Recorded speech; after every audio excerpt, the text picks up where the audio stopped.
From the busy workbench and the warped brain of Gary Anderson comes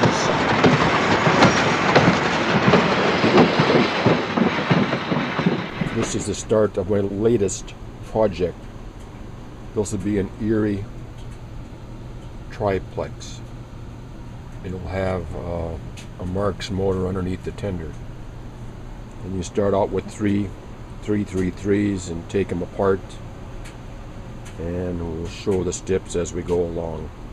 Make a cut from the top and right ahead of the boiler band. This is what the main part will look at after you've cut off those two pieces. Next step is to cut off the steam chests and the valve hangers, valve gear hangers, from the rest of the top. Then you have to cut off the cab.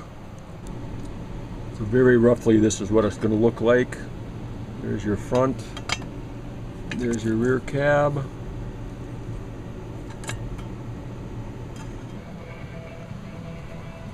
This is the way it looks preliminary.